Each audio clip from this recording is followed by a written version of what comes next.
Hello, everyone. Thank you for joining us tonight. I'm Yvonne Schwab, ACG Silicon Valley CEO, and we're very excited to have everyone here tonight for our annual Capital Outlook. Let me get started by expressing our gratitude to BNY Wealth for once again hosting us in this beautiful space. Your ongoing support makes gatherings like these possible, and we couldn't be more thankful for it. So give a hand to BNY.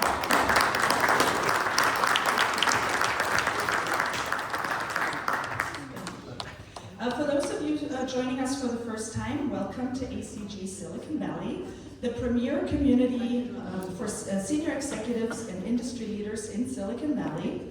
We're not just about networking. We're about fostering meaningful connections and driving conversations that shape the future of business. As a community, we offer exclusive opportunities to engage with your peers through our curated panels and events that take on some of the most pressing and transformative topics of our time. Our industry-focused circles are designed to amplify professional growth and thought leadership and showcase thought leadership in a way that drives real impact. With 61 chapters worldwide and over 15,000 members, ACG delivers local connections with a global reach, helping you expand your network in a truly meaningful way. Now let me quickly share some events that are coming up that you don't want to miss. First and foremost, on March 5th, our inaugural M&A Tech Connect conference at Levi's Stadium is shaping up to be a game changer. Expect an exciting lineup, including ACG Deal Source for M&A deal makers, Venture Source for startups and investors, and cutting-edge panel discussions, including focused on AI, sports tech, and the future of M&A. Want to secure your spot tonight? Come talk to me for a discount on your tickets. So. On February 6th, our Young Executives Meetup is heading to the Shark Tank for an unforgettable evening of networking and hockey. That's unfortunately reserved for the 40s and under, but tell your coworkers. For those of you who don't get that criteria, like myself. That's fair. That's fair. Then on February 18th, our C Circle has the Economic Outlook, a must-attend event to understand the forces shaping our economy for 2025. February 20th, we have our Female Executive Circle for our empower and our female audience. And then on March 19th, the M&A Circle reconvenes for a private equity deal outlook. So lots of events coming up, and for all the upcoming events that we have to offer, please visit our website and register early. And now it is my pleasure to introduce you to Mark Jameson, Senior Wealth Director here at BNY, and let's not forget the wealth part. Thank you. To get us started, and thank you again for being here tonight. Enjoy the evening.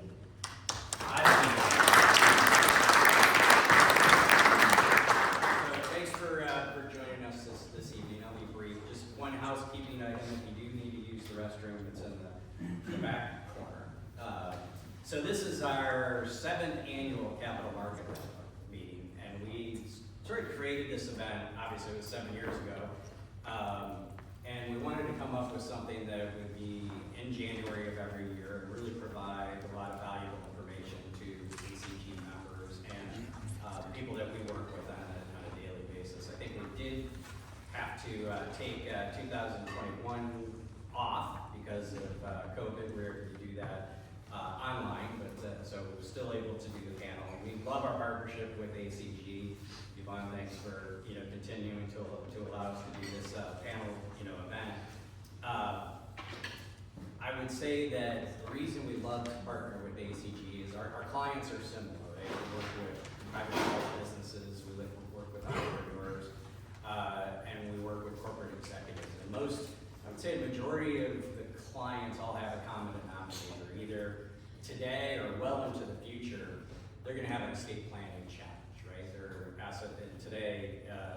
given the new year, the estate planning per individual is 14 million, so 28 million, for a couple. So most of our clients come to us, they're looking for planning. They're looking to better understand how they can transfer their assets to the next generation and avoid that 40% estate tax. They're looking to have a liquidity event, and they're trying to come to us and say, how do we save on federal as well avoid the 13.3 capital gain tax that California allows us to benefit from in this great state.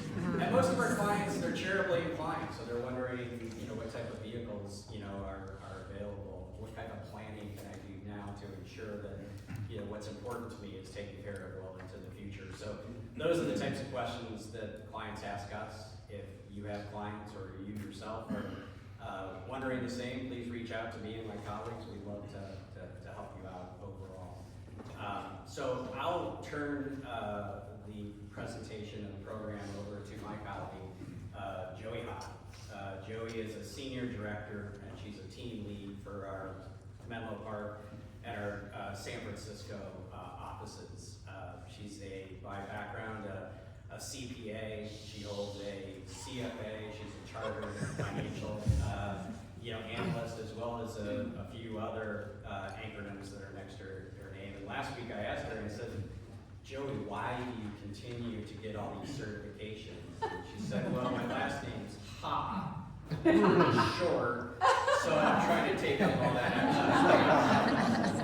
extra. So Joey works with some of our largest and most complex clients on their wealth management needs, and I'm happy that she volunteered to do this moderator role today. So Joey, I'll turn the panel over to you.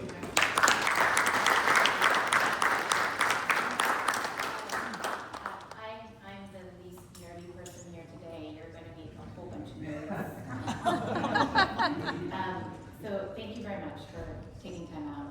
This truly is going to be a bit of a master class. We've got 2 MBAs, 2 JDs, 1 PhD, but hopefully we'll have a bit of fun with it. So if you have an empty wine glass, everyone except my boss, Christopher Brown, fill it up. He's suffering through dry January. You can talk to him about it after. One fun thing that we're also going to do is I'm going to share a couple of fun facts, 4. And your job as the audience is to figure out which fun fact is attributable to which panelist. But before I do that, let me introduce our very esteemed panel of speakers today. David, you're first on my list. I wish I said I did this alphabetically, but I don't think I know the alphabet. But David Gerster, he's an investment partner at Fusion Fund. Fusion is an early stage venture fund based in Palo Alto. You're on Fund 4. You're an investor, founder with so much experience, particularly within data science. So we're very, very glad to have you. Can you share a little bit more about Fusion Fund, where you're focusing today, and how it's going to perhaps be different from 2024? Yes, so thank you very much. Yes, I'm a partner at Fusion Fund. We are a seed stage VC. We're currently investing in our Fund 4, freshly raised. Our typical check size might be something like 2 to 4 in a crisis seed round. We invest across 3 main sectors: enterprise AI, which is my primary focus. You like to joke that I'm Fusion's resident data nerd. I have 15 years of experience in various machine learning roles. We also invest in healthcare and industrial tech, what others might call hard tech. That includes everything from space tech to semiconductors to robotics to you name it. We invested in a company that's mining the regolith on the moon for oxygen. And so it really is great. One of the fun things about working there for me is I get to cross-train on some of this stuff that's outside the strict domain of software. And so, yeah, I spend a lot of my time trying to make sense of what's going on in the AI landscape. And as I always joke, when you figure it out, please let me know. Hopefully I can provide some level of insight tonight. Yeah, we're looking forward to it, certainly. Julie Levinson. So Julie's a partner at Lahama Advisors, which is a boutique investment bank, which is based out here in Menlo Park. She's got such deep and broad experience in helping her clients navigate complex transactions tell us a little bit more about Honda and where do you think you're going to spend some mind space in 2025 and how's that different from last year? Thank you, Joey. Pleased to be here. So the Honda Advisors, we're a boutique advisory firm based in Menlo Park, as Joey said. We've been around for 13 years now. I'm a co-founder, and where are we spending our time? So primarily M&A, I should say. Primarily M&A, mostly tech, IT services, some consumer, on the consumer side, e-commerce for the most part. Also primarily founder-driven and less heavily venture-backed businesses that we advise, although we will do some venture-backed companies, but they're very different, with a heavily venture-backed board, i.e. David's forte. But in any event, where are we spending our time? So we've been doing a lot in the data center. We've been doing, and again, we're tech broadly defined, but where we've been spending time recently is data center. We sold a company a year ago that made a networking product for the hyperscalers for the data center. We've been doing a lot, of course, in AI. Everybody's touching AI. The question is, what is really AI? Who's using AI? And computer vision as it relates to AI, as well as robotics. It's using computer vision. And I would say, and then a smattering of a whole bunch of other things. Just as an example, yesterday we talked to, I've done a lot in the design agency space, so UX design and other industrial design agencies, which is super interesting. Yesterday, specifically spoke with a company that does design for federal agencies. And so, for example, they designed the HealthGov portal when Obamacare first started, and they designed an IRS portal called Direct File and all these other things.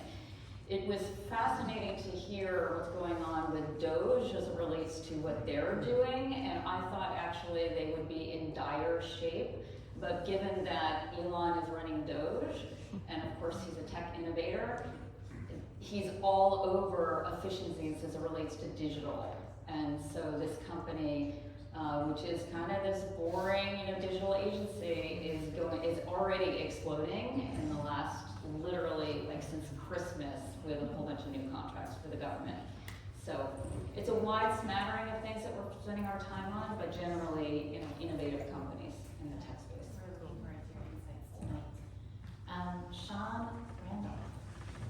Sean, thank you so much for being here. Sean is the Senior Director on the Bay Area Council Economic Institute. He's an economist by background, and he navigates that really difficult space between economics and politics. So he's busy. The Economic Institute does very deep research and analysis on policy that affects our region and our state. And in prior roles, you've been instrumental in shaping the strategy that helps California businesses compete on a global scale. So thank you for that. You've got a lot of things to focus on. There's likely never a boring day. What do you think 2025 is going to look like for you? Wow. So yeah, I work for a business organization, Bay Area Council. It's about 80 years old, 350 corporations, most of them large, smaller ones too. So it's a business-led public policy organization, not a chamber of commerce. We look at policy affecting the economy in California and the Bay Area. So we advocate. We write and oppose legislation and ballot measures and things like that. My part of the operation, though, doesn't advocate. We are like an external think tank. So we handle the analytics, the research, developing long-term strategy, and advisory work for our members and our partners. So we really cover the waterfront of issues you might imagine here in the region. This is our home base, Bay Area. We do a lot of California work as well. And that can be everything from housing policy, transportation policy, energy, infrastructure of different kinds. And then the things that I handle primarily are anything to do with the technology economy, innovation systems, global business, and how companies in the rest of the world engage here with us in Silicon Valley.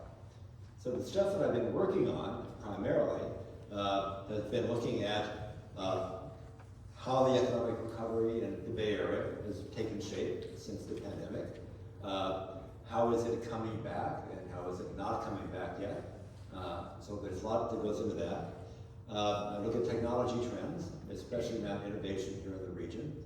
Then I look at global business trends, including lately a lot of what goes on in China, how companies are realigning global supply chains to kind of get out of the China field and maybe go to North America, maybe go to Vietnam, maybe go to India, but realigning supply chains. What's going to be different this year is some small event happened in November. Another small event happened last week in Washington, where we have a new administration, where the president started out with something like 50 executive orders in the first day, with more to come, that individually, collectively, are designed to be disruptive of a lot of things in the status quo. And I think that is going to radically affect the environment for all these conversations, whether it's science and scientific research, whether Silicon Valley has access to highly educated immigrants who come here for green cards or H-1Bs. It'll affect renewable energy policy in California, climate policy in California. It'll certainly affect global trade and global business, depending on what happens with tariffs, what happens with the US-Mexico-Canada agreement, and all these different issues. So I think the coming year will be kind of a rolling, boiling conversation as we see the focus and the impact of all these changes and then how they will affect our economy here. We're lucky to have you, and we're looking forward to your insights tonight. Last but certainly not least, Jean Vinci. Did I do the Vinci part right? Very good. He is the Chief Financial Officer of Proven Capital. Proven Capital is a multi-stage venture capital firm that focuses on financial services, insurance, real estate, and healthcare. They have a very impressive list of limited partners. Share with us, what do you think you're going to be spending your time in 2025, and how's that different from last year? Yes, and thank you for having me, and thank you for being here. So as Joy mentioned, we just started investing out of our second fund, which is about $370 million. Our biggest LPs are insurance companies, like Prudential, hence the BRU proven name. And now with the second fund, we have added 7 sizable other insurance and asset managers as well, such as TIAA, Star Watson, Generali, Nippon Life, and so on. We usually invest in companies that our LP base would be able to use to drive efficiency or generate additional synergies within their organizations. And that could be fintech, enterprise IT, prop tech, healthcare. So there's quite a wide mandate there. We have seen this year picking up a little bit on the deal side. Of course, in the venture capital space, there's a little bit of a lull during the holidays. However, we do see that with the new administration, people are a little bit more positive in terms of the business environment. We particularly see that in the enterprise IT and of course the AI and data science space. And also in the fintech space, we are a little bit more or cautiously optimistic. The fintech has had a couple of years of a little bit of a negative environment, especially valuations, and I think that has started to change. It's also interesting in the venture capital space, we have to be very optimistic. I would also point out maybe that the economy could be on either a very nice longer run with this administration, or it could be on a precarious footing. I would say inflation is probably not necessarily tame, that's not a certainty. Big macro investors are short the treasuries, and expecting higher, longer yields longer term, which can always put a little bit of a dent on the economic environment and also some exit planning for the venture capital space. So we also keep an eye on that. There are quite a few companies that are looking to IPO this year and maybe next year. Especially in the last couple of years, that was not the best ground for them to do so. So there's a pent-up demand, and that phrase is almost overused from the pandemic. But we will see, hopefully that will happen, and there's a lot more business activity coming forward, but we also have to be looking out for some of the headwinds if they come along. Yeah, certainly. Cheers to that. We will, absolutely want to pick your brains collectively on what the potential headwinds might be. But before I lose everyone in the crowd, I'm going to give you the fun facts, okay? So there's just 4. We can hold this in our head. Option A, this panelist is an ultra marathoner. Okay, that's option A. You don't have to answer it to the end. B, this panelist is a former rock star in a local DC band. Okay. C, this panelist is a mountain climber, some mountains over 20,000 feet.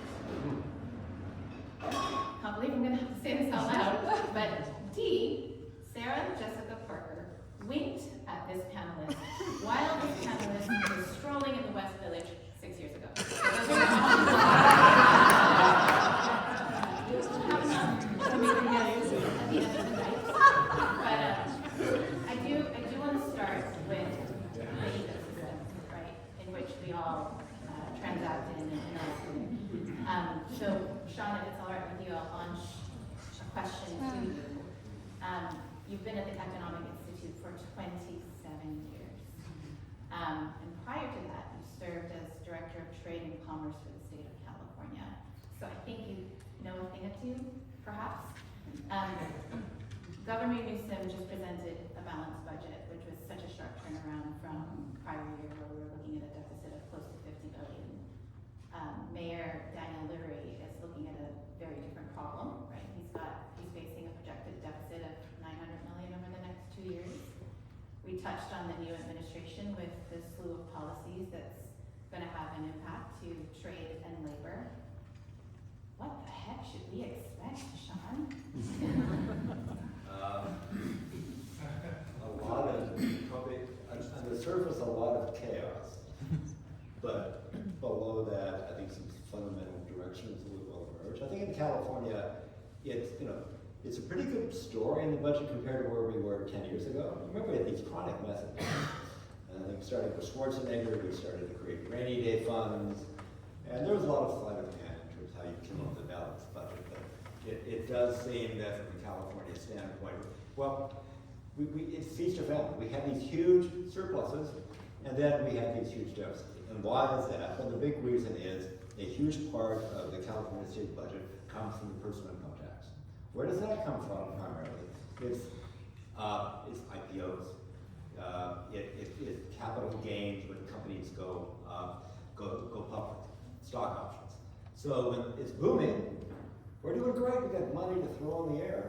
When things slow down and that's not booming, guess what? We find ourselves in a deficit. So the only way to fix that, really, other than rainy day funds, is to actually change the tax system. So it's less dependent on personal income tax. Hasn't happened. We know the solution hasn't happened. But anyway, I think there's a reasonable balance in the state right now in terms of the budget and where it's going. I think at the national level, there's so much that you said, at least two thoughts. One, I spent a lot of my time on the international front, meeting with people around trade and international investment, and where's the capital going to and from. And I think one thing is it's a carryover from Biden. There's really no appetite or interest for international trade agreements anymore, so that's not going to happen. I think tariffs are being waved in the air a little bit as a basic tool. It's not clear exactly when and how they are applied and what the goal is. But I think one of the risks in the international side is that if we get into a tariff war and everybody starts raising their barriers, you end up shrinking the pie because inevitably there will be retaliatory tariffs. So we'll have to see how we and our partners in Europe and elsewhere work their way through this in a way that whatever the tariff barriers that are put in place are as minimally disruptive as possible. So I think that's a risk to the economy, a big one. I think on the other hand, from a regulatory standpoint, we're looking at, coming out of DC anyway, a lighter regulatory touch. I don't think the federal government's going to be talking about breaking up Google again anytime soon. There was a really crazy thing going on in the Commerce Department where they wanted to exercise what's called margin rights, which would let them come in if they didn't like the price of a pharmaceutical product that had been developed with help from federally funded research under the Bayh-Dole Act. They would be able to withdraw the intellectual property rights for that company. Well, that was a huge breaking precedent, and the fact that for decades and decades, private companies, universities could use federally funded research to launch companies, really important. So I think that really threatened the innovation system in California. Didn't get much attention. Those kinds of things that was under Con will go away now. So I think there's a global risk, just global uncertainty, especially if you're an investor. On the other hand, I think domestically, I think the lighter hand for regulation, especially for tech and maybe for pharma, will be a benefit to the economy here. What appears to be a continuing global problem is inflation. So I would love your perspective, given all of the policies that we're starting to hear about around labor, around immigration, around tariffs. Will that have a meaningful impact with the inflationary challenge that we're still somewhat facing? I'm sorry, say it one more time. Will that have an impact to inflation? To Inflation? inflation, oh yeah, sorry. Here's the clock now. Yeah, I think the tariffs probably had the biggest impact. I mean, the immigration could, we just don't know how far it's going to go. So the U.S. has actually benefited compared to most countries from a growing population. So a growing workforce. And you look at a lot of economies around the world, is it China? Is it anywhere in Europe, any developed economy, Japan, Korea, where populations are shrinking? Well, there's a lot of economic implications to a shrinking population. Harder to find workers. Markets are smaller. So we've actually had the benefit of growing population. Immigration is primarily the reason for that. And we've benefited more in the Bay Area than anywhere because we get to read the cream of the crop there. So I think if we end up having, through immigration changes, fewer people coming here to work at different kinds of positions, maybe a lot leave, I think that's potentially inflationary. I think the most inflationary part would probably be tariffs because they will raise, depending on how they're imposed, costs, costs at the consumer level. And I think we've just come through the last 4 years, or 3 years, whatever it is now, a really bad inflationary experience. It's down pretty much to where the Fed would like it to be, but there's concern that depending what happens with tariffs and other things, you start to stoke the fires of inflation again. So I think there's a lot of concern with what could happen with inflation, but it's still not clear at all, like a lot of other things, just where that tariff conversation will go, how far the immigration changes will take us. So, but I think inflation will stay a concern. It's definitely not going away. Can I interject on that? Please do. I'm going to ask you a follow-up, Sean. So one of Trump's goals is to drill, baby, drill, right? So lowering energy prices, right? That's a huge part of lowering inflation. Do you not agree with that? I'm just curious. I do, with the caveat that it's not just a U.S. market, it's a global market. So we're looking at global energy prices. And whatever we do in terms of production is going to be impacted, the actual price people will pay by the global price for different kinds of crude and natural gas. So I think it's not purely how much do we produce, all that it's a really good thing for security standpoint. But I think it'll be moderated by whatever is happening in the global markets. Thanks for that, Sean. Thanks for that question, Julie. I want to pivot to the next topic. It's just this little unknown development called artificial intelligence. I don't know if you guys have heard about it. And I'm going to pick on you, David, if I may. You are a self-proclaimed data nerd. And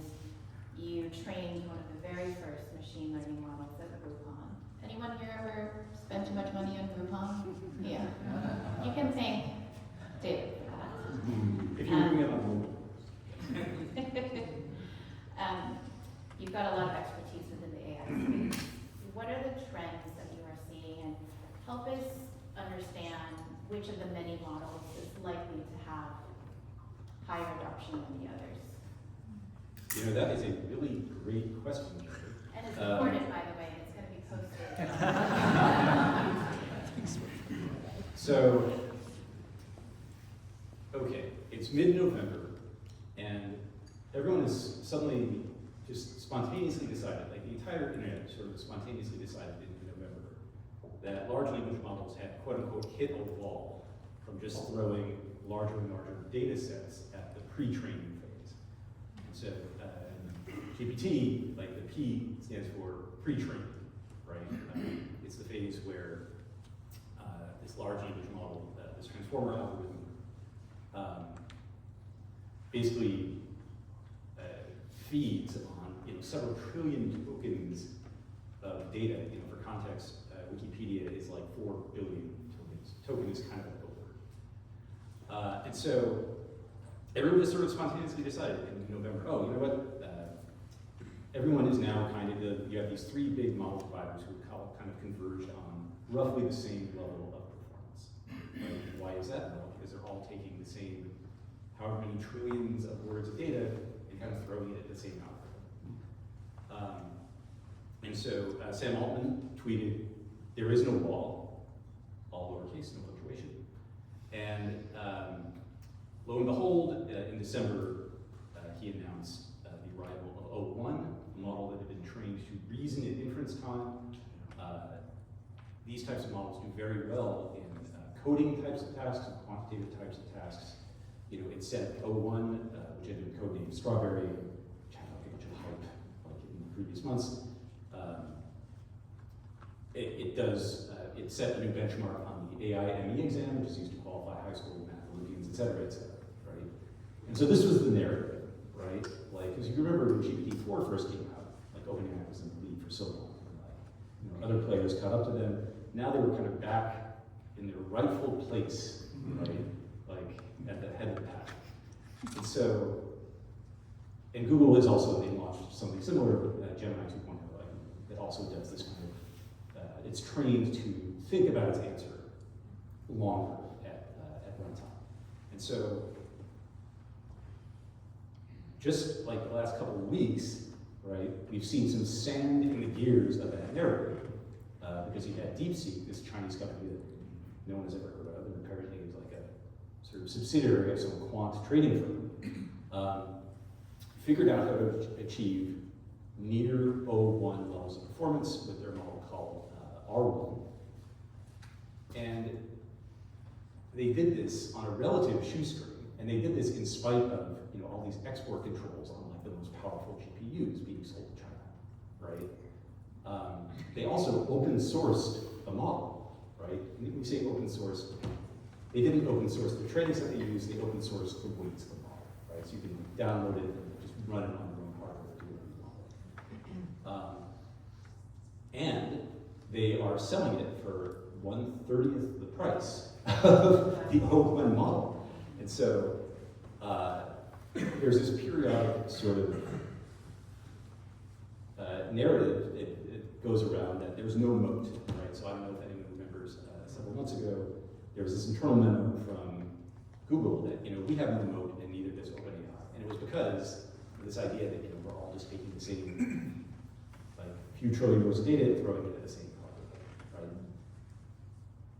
And so, spare a thought for OpenAI, right? They're finally, like, back in their rightful place at the top of the heap, right? Google, once again, is, like, kind of trying to catch up. And then, out of nowhere, you have this open source Chinese model that is achieving almost O1 levels of performance, but at like literally 1/30th of the cost. And this was the challenge with O1 is that when it came out, the cost to run the model was roughly 5x what they were charging for GPT-4o, which is the model that most use OpenAI. That's kind of like the standard one you're probably using.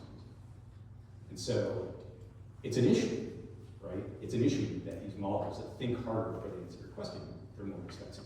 They're just more expensive to run because they use more people. And so that's kind of where things are as of this week, right? I think everyone's very curious about what's a competitive response going to be from OpenAI, given that they have, infinite amounts of money. There was that $6.6 billion round in October, $150 billion post money. So, they want to go after share, cut prices, like they certainly have that option. Yeah, I'm glad you shared the cost competition they're facing, and it leads me to a question around valuation. And we've got a lot of experts in the panel regarding valuation. So, perhaps I can pick on you, Julie, next. It seems that anything with AI in its name is getting phenomenal valuations. How should we think about that? How do we navigate through the noise? It's a really good question. Yeah. How do you think about it, right? I mean, these companies, do they have real business models, right? Do they have revenue? It's really challenging. So we have, we're focusing on AI and really trying to unpack it. And I'm not a tech person like David is, and can't walk through LLMs. But the way we look at it is more as investment bankers, because we're finance people, right? And so we'll look at it more on the application side of the AI, and or the output, which is the data that you're extracting from the AI. And there's a ton of applications. And so you have medical and healthcare applications, and you have retail tech, and you have just a whole host, ad tech, AG, ad tech. I went to a farm conference last year and stood in a field with all the autonomous tractors and computer vision going on, and that's really cool. And 6 years ago, even pre-AI, I sold one of the first autonomous tractors to Case New Holland. So it's all coming together, right? And a lot of these things, but the real question that we try to at least look at and assess is, where's the business model from this? How are people actually gonna sell, right, these products? How are they integrating AI into whatever product, AI or computer vision into a product? And do they have a business model to sell it? So, getting to your question, which is specific on valuation, super hard, right? Because you do have the OpenAIs and other companies that are just exploding. But I think there's a healthy level of skepticism from buyers and investors who are sort of looking at it in a similar way. And I always try to put myself in the investor's mindset, right, or a buyer's mindset, which is, okay, is there a business model around this? How are we going to grow this business? Who are we going to sell this thing to? So I think you have to still look at it as a company and not just like, oh, it's this explosive AI, right? There's got to be proof points. There's got to be a business model. And if there is all of that, then you're going to look at some multiple around that. And it's going to be obviously on the higher end of what tech multiples are, probably based upon revenue and not EBITDA, of course, because none of these companies are going to make money for a while. But, it's hard to say. Is it 20 times some revenue? Is it 50, right? It's really hard to say. But just like any new technology out there, it's going to be this curve, right, where the multiples are going to be ridiculously high, and then they're going to come down, and then you're going to see a little bit more sanity over time. I appreciate you bringing the investor's perspective to the conversation, and thankfully we have actually more than a couple of investors in the audience and on the panel. Jean-Moore, you look at opportunities on a daily basis. Your background in finance and accounting gives you the ability to be, as best as one can, navigate valuation. How do you think about valuation when you're looking at opportunities? Yeah, it's a very interesting question with the current environment. And I'll piggyback on Julie's points.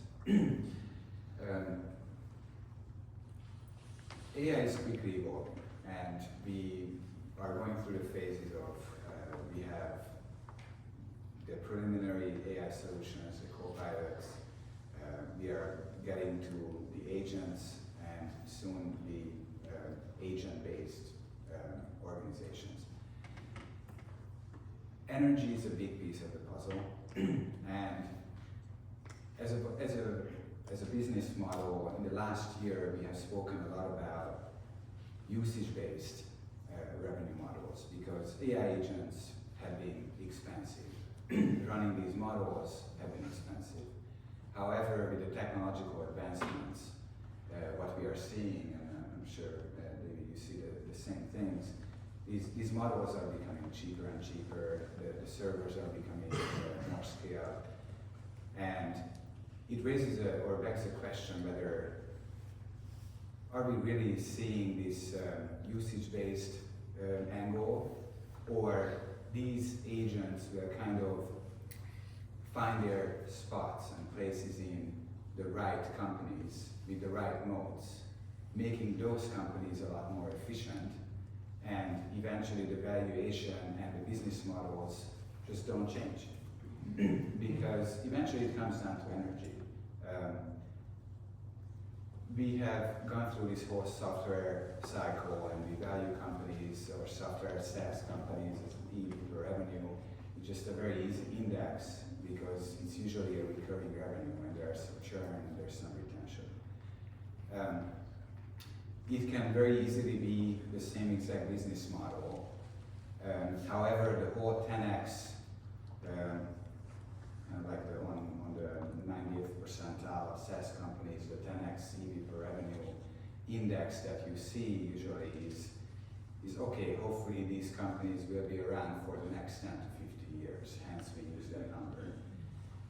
If an AI agent will replace people, we have been, in the cost structure, we have been paying for people's salaries, people's energy, and people's mind capacity. Now we are paying for AI agents. So there is definitely that angle that maybe business models will not necessarily change. I'm sure there will be maybe a couple, but that's another take here with the whole AI ecosystem, that if you are getting to an easier and cheaper AI agents who can make up work for 10 to 100 people in an organization, eventually those cost structures will just come down, and those companies who are already entrenched will have maybe a longer future and more entrenched position. Very interesting perspective.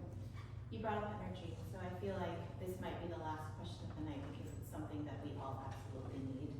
I love, there's an inflation measure, X energy, X food, X shelter, which, unless we go back to riding bicycles, I don't know how that's going to work, but we can't have a serious discussion around artificial intelligence without a conversation around infrastructure and energy. Project Stargate was just announced, which, much to my disappointment, was not a revival of a fantastic TV series, but rather a $500 billion investment into the infrastructure required for artificial intelligence. I would love all of the panelists' perspectives. Perhaps, Sean, if we can start with you. How do we think about the energy needs for artificial intelligence to be successful? And what is that going to look like for us?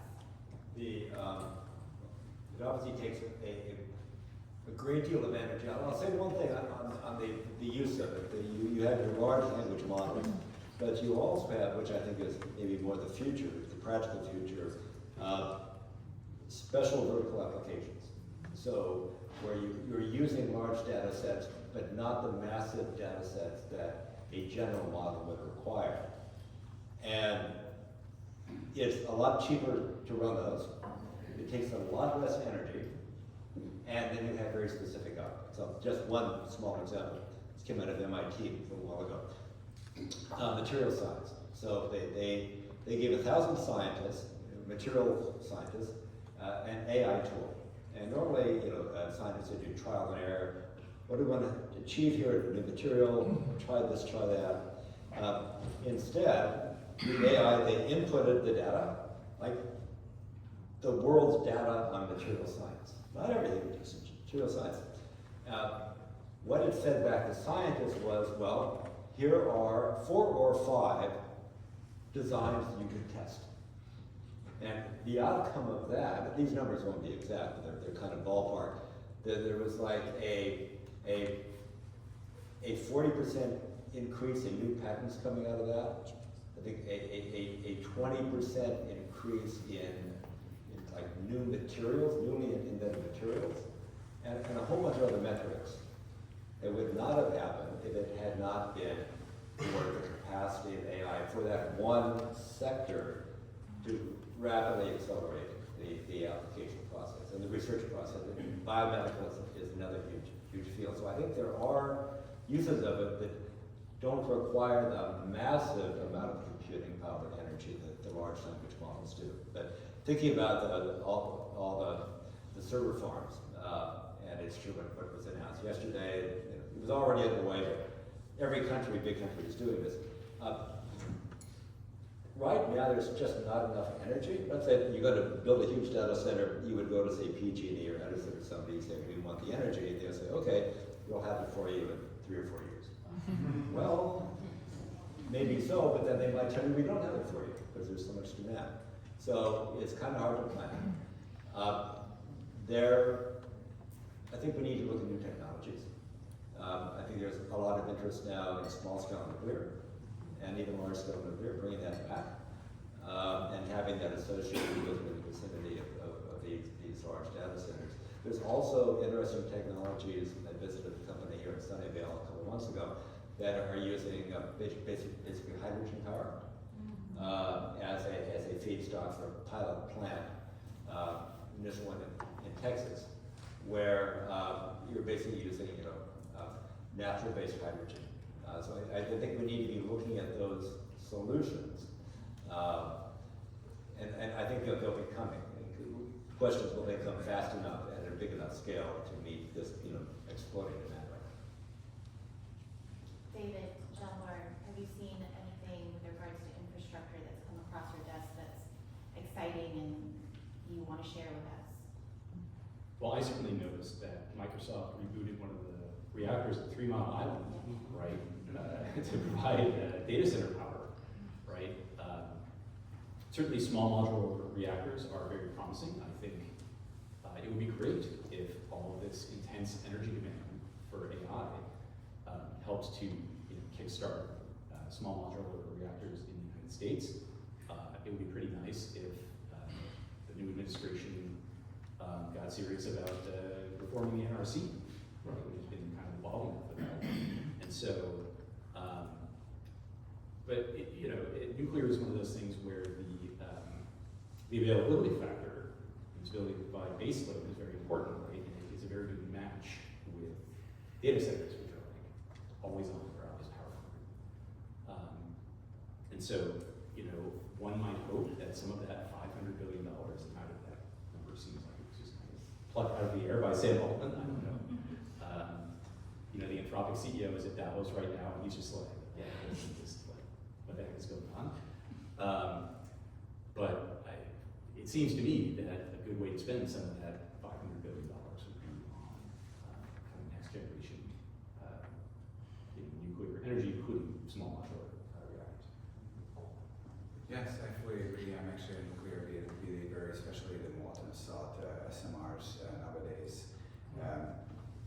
There have been a lot of perceptions of nuclear being very dangerous just because of some of our disasters that we had in the world, which didn't necessarily were related to the actual technology. However, with, for example, the molten salt technology, if they can make it work, and that's actually very close to, they can make that work. There's no significant risk of meltdowns because salt can be burning on higher temperature, and with SMRs, you can also very easily be on premise, so it's more allocated to where your energy needs are. So I also measure, I used to work at a natural resource fund before, and in terms of the energy efficiencies of these energy solutions, nuclear is by far the best option in terms of EREI, which is energy return on energy investment. It's about 70 to 110 times depending upon what technology we are talking about. And if we have a renewable, for example, which is solar or wind, dependent upon whether you actually use storage or not, that's probably in between the 5 to 15, so it's not even comparable. I think it does have its place in some jurisdictions. For example, Nevada, definitely solar is a great option. However, I don't think it should be relied upon as a base load. And by the way, we've had a really interesting A/B test of nuclear versus renewables with France's policy convergence. Can I throw something in just about AI in general? Yes. As it relates to the Bay Area specifically, where we all live here. It's an immensely consequential industry for us in this part of the world. Right now, most of the most highly capitalized AI companies in the world are local companies, especially in San Francisco. The biggest ones in the world you can walk to. Don't even have to get to Waymo, you can just walk. When all that started off and ChatGPT showed up, the word kind of went out to the startup community in the country, oh, come to San Francisco, what's happening here? So a lot of startups from around the US and around the world started to come. A bunch of them settled in on Hayes Street in the Civic Center of San Francisco, a nice neighborhood, small scale stuff. But then very quickly the venture community found AI and started to put a lot of money into it. And so now you have this large number of venture funded AI companies.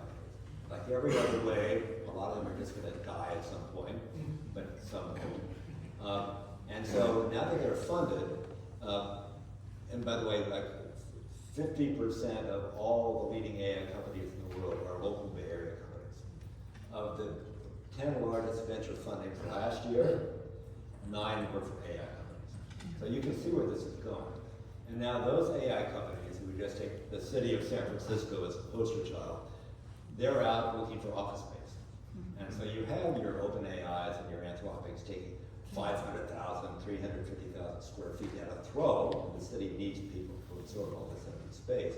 But there's at least maybe around 80 venture funded AI companies out there kicking tires in San Francisco right now looking for office space, anywhere from 15 to 50 or 60,000 square feet. So how this goes is immensely consequential for San Francisco, for Silicon Valley, for the Bay Area, because I think anybody in the world will tell you this is the epicenter. This is the next huge transformation wave coming out of the valley. It's going to affect absolutely every industry in every country of the world at some point. And that's why a lot of people are coming here to be part of that. So I think how we manage this, how we develop, probably means more for us in the Bay Area than any place in the country, maybe anywhere in the world. And by the way, kind of expanding the point, there was $209 billion of venture funding in 2024. 46% of that went to AI companies. 20% of that 209 went to 5 companies in 2024. Databricks, which raised a $10 billion Series J in December. OpenAI, with its relatively wimpy $6.6 billion raise. XAI, Waymo, and Anthropic. Right? Just those 5 was 20% of all venture financing in 2024. And so, yes, there's a little bit of concentration in the AI sector in venture. And there's a lot of implication, I think, politically to how we regulate this. Governor put in place an executive order about how to use it within state government, but at the same time, recognizing risk, but really trying to accelerate the adoption within state government and creating pilots to push the use of AI through education programs, big partnership with NVIDIA, to train 100,000 people in the state in how to use AI. But then there's been parallel with that a big debate last year in Sacramento with the state legislature, probably at least 16 different bills that would regulate AI in some way. Governor signed a bunch of them last fall. He vetoed the big one, which would have, kind of preemptively regulated large language models, kind of like the European AI Act does. So the governor vetoed that, and in his veto message, he said he was concerned that could affect the environment for AI to continue to grow in California. Very concerned about that. We want to keep that leading, but it doesn't mean it's the end of the conversation. There are new conversations going on this year about how can California develop appropriate guardrails around that are risk-based, but also that leave maximum running room for these companies to innovate. So it is a big topic. It's a global topic, as other countries are looking at this too, but it's a big topic in California because we have the most at stake. Well, thank you so much for your time tonight. I could keep you here until midnight, but I don't think you're that fond of me. We probably have time for 2 questions from the audience. Does anyone have any questions they'd like to ask any of our panelists? Please. So a year ago, thank you so much, this was fantastic, I really appreciate it. A year ago, I asked this question when we talked about AI to a set of VCs and investors, was what is the state of ethics and responsibility, responsible AI? At that time, the answer I got was, it's not responsible. But I think things have changed during this year, at least from my experience being here. I would love to hear your perspective on what you see has happened in the past year that is driving us towards responsible ethical use. I mean, I'm certainly encouraged that Anthropic seems to be holding its ground with OpenAI, right? I would just point out that those 2 companies have very different kind of attitudes towards safety, right? And so it's good to have that data point that you can do both, right? You can train the state-of-the-art model. A lot of people prefer Anthropic's Claude Sonnet 3.5 for it's a very strong writer, it's very good at coding types of tasks, right? And this has been with the more fastidious approach that Anthropic has towards safety. So I think that was pretty encouraging. I do wonder a little bit if the data and the algorithm are all kind of well known, and all these optimizations that you can do are also becoming increasingly well known. And so, are you really going to be able to stop someone who is, dead set on using these things for malicious purposes, especially if they have access to an open source foundation model? I think that's a valid question, right? I'm a big fan of what Meta is doing, I'm a big fan of Jan LeCun, but I also worry a little bit about these open weight models. But even if you didn't have the open weight models, right? I mean, what is to keep North Korea from just getting the same multi-trillion data set that everyone else has, and then throwing 10 million of compute at it or whatever? The basic process is pretty well known. And so I do worry a little bit that the genie is out of the bottle, right? At the same time, I'm encouraged to see safety taken seriously by, I think Google and Anthropic, take it pretty seriously. OpenAI, keep up the way. Yeah, sure. A question for Julie, and away from AI, which is obviously so fascinating, what type of activity do you see in the M&A market that is, again, middle market business, perhaps not as thought about as AI? Yeah, it's a good question because the focus is AI and all of this enormous activity in the AI space. And so from a middle market perspective, middle market M&A, what's happening, right? I think that's a good question. And bear in mind that I focus a little bit more solely on tech and IT services, and so not in sort of the general industrial market, which might fit with ACG a little bit more. And middle market, HVAC roll-ups and things like that you're seeing, which I do see a lot of in the rags. The last couple of years, honestly, have been really tough for middle market M&A. A Why? Because inflation, interest rates, high interest rates, growth slowing, etc. And so overall, we didn't see a lot of activity in the M&A market as we had before that time. And in sort of the tech market, in terms of raising money, we had a ton of companies come to us and they needed capital. And there was just like so many orphans who just could not raise capital. Less middle market-ish, right, but more tech venture firms that just couldn't get capital. So, I'm not sure, I'm encouraged for 2025 overall for both sort of the tech VC market as well as the middle market M&A market. I'm encouraged for both in a big way because I think we're going to have stronger growth. Will Trump be able to control interest rates, as he said? Who knows, right? But hopefully interest rates will be steady / down, right? I don't think they're going to go back up. So I think there's going to be a lot of activity overall. I can't tell you specific spaces within the middle market and M&A market, but I definitely see a lot of activity. And one thing we didn't talk about is the IPO market, and we touched on it a little bit. But I actually think you're going to, and I don't want to say explode, but I do think there's going to be an opening of the general capital markets and the IPO market by mid-year.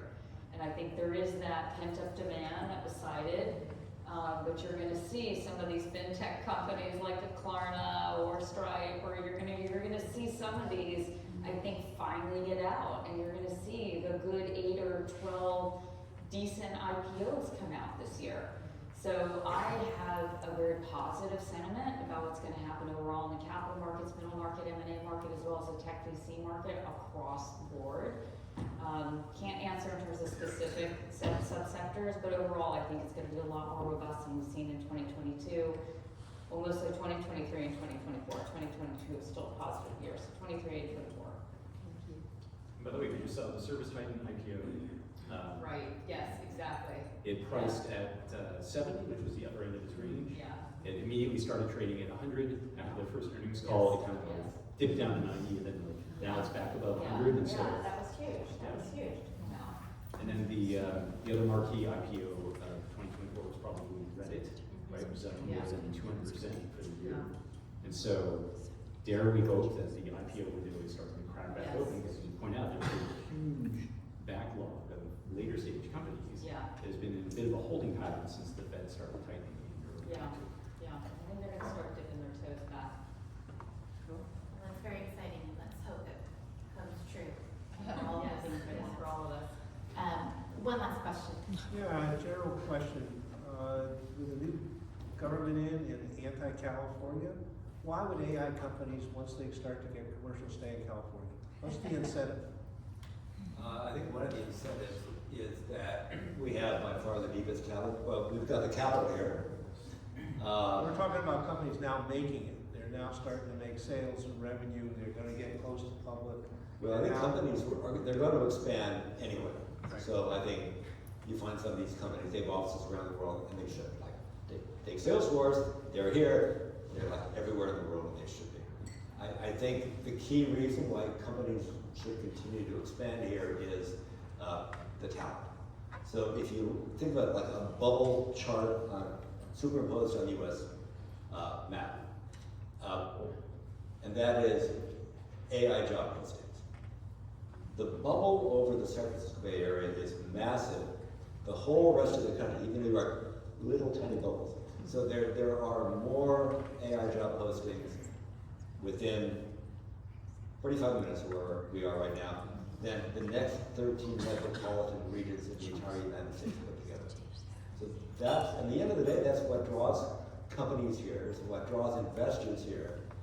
If they're going to stay, it's what keeps them here. And right now we have a massive edge in AI talent. People coming from around the world tell me, you have a massive edge in AI talent. So I think that's the anchor. As long as we can keep that talent here, we should be in pretty good shape. All right, now to the fun portion. We can enjoy a bit more wine. Which one of the panelists is an ultra-marathoner? Judy. David. You're Julie. You're David.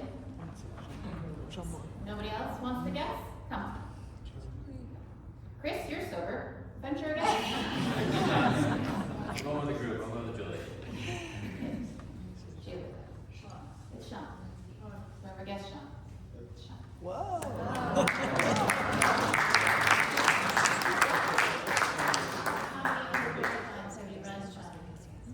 How many ultra marathons have you run? I think 6 or 8 that are longer than 15 kilometers. Just a bunch of marathons.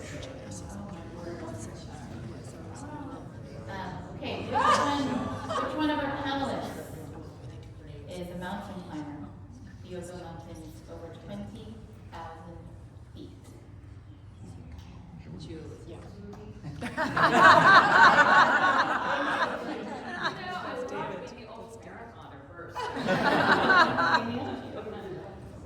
What's been the highest, Julie?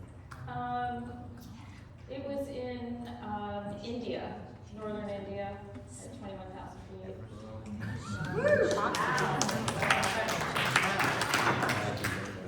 Julie, I want to know. Who was the rock star in the local DC band? I mean, there's a bit of a process of elimination. Well, I think maybe Sean Parr saw Sarah Jessica Parker adjust her contact lens. So I was going to my wife for a wedding anniversary, and she told me, "Did you see her?" And yeah, apparently that was her. I wouldn't have recognized her. I never watched Sex and the City, but we were in the last video, and we happened apparently. Thank you very much for your time tonight. Thank you very much for coming.